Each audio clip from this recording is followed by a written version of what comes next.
Try this one. 32-year-old Wilbur Wright and his younger brother Orville lead quiet lives, spending their days repairing and designing bicycles. Have a great day. The two brothers have always had inventive minds. Between the two brothers, it was a terrific team because Wilbur had really remarkable insights, and Orville could build almost anything. So you have one party coming up with an idea and the other one bringing it to fruition. For Wilbur, bicycles are not enough.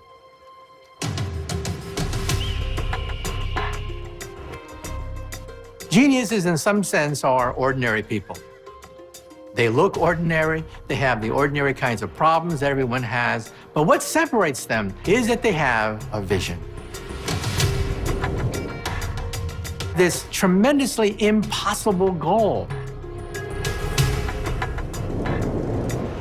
Something that is unattainable, but they say to themselves, that's what I'm gonna do. I'm gonna do the impossible.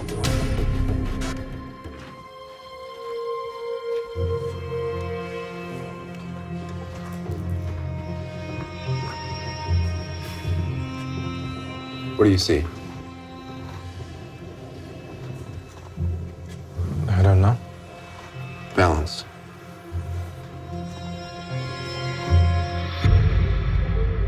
While some innovators have already managed to lift an aircraft from the ground, no one has been able to control it yet.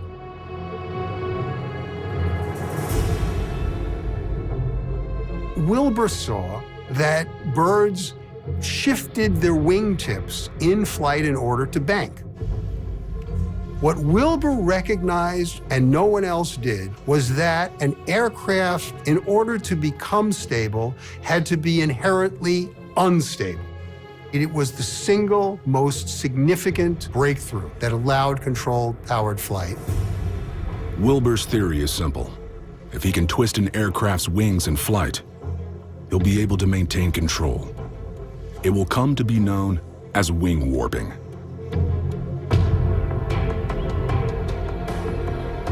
Everybody likes to say science did this. Science is people. People use the process of science, make an observation, come up with a hypothesis of why it happens, then try it, and compare it to what you thought was going to happen. That process has changed the world. Experimenting with a kite is one thing. But to get a person in the air, he'll have to put his life on the line. So his design has to be flawless. For the next 3 years, Wilbur and Orville turned their attention to building full-sized gliders.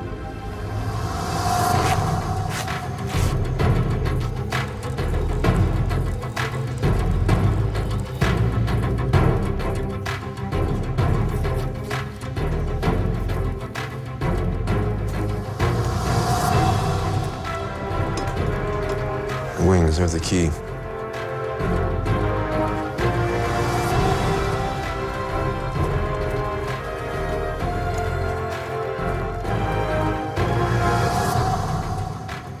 Wilbur recognized that you needed to fly in wind. He said no bird soars in a calm. And they were looking for some place where it was sandy, so if you landed, you wouldn't get killed.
survives the crash.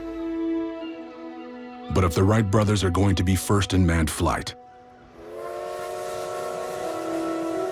they'll have to rethink their design, and fast.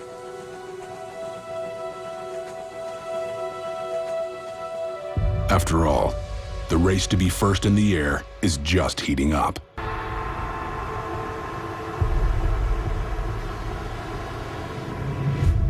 After spending nearly $1,000, the Wright brothers return to the beach to test their new design, the Wright Flyer.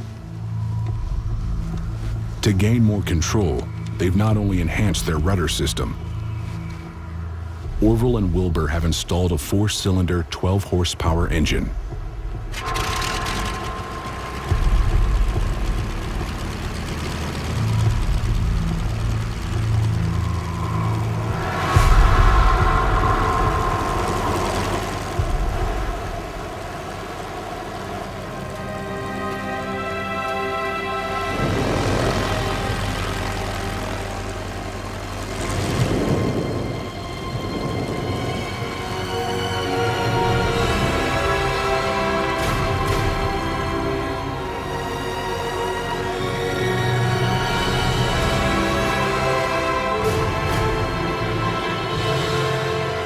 On December 17, 1903,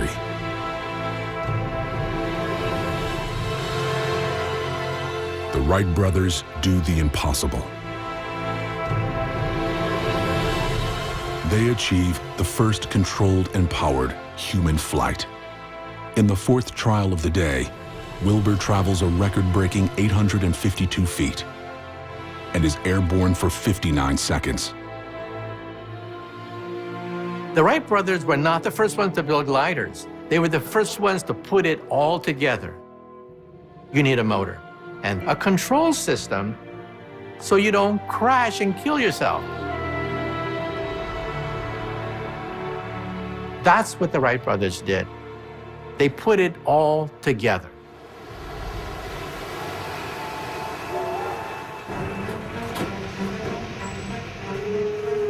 The Wright brothers leave Kitty Hawk having made history. Wilbur, why not let the world know? If this gets out, someone will snap it up. Like Rockefeller or Edison. Don't you want to meet Edison? We can be him if we play our cards right. Just wait until we have the patent. The Wright brothers filed a patent that would give them a monopoly not only on wing warping, but anything that altered the margins of the wings in flight. It was as if Bill Gates got a patent on any software for personal computers. You couldn't do that today, but you could do that then.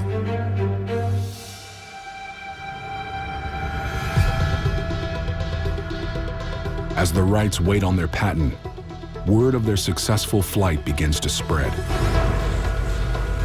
And it isn't long before some of the country's most ambitious men try to get in on the Wright brothers' success. Glenn Curtiss sends the Wrights a letter offering to enhance their aircraft by supplying them with his state-of-the-art engines. Less than a week after Curtiss makes his offer, the Wrights' patent is approved.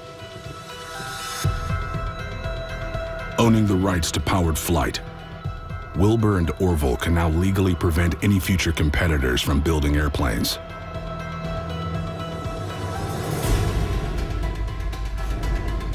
Despite the need for a solid engine, they turn down Curtiss's offer, and in doing so, create their biggest rival to date.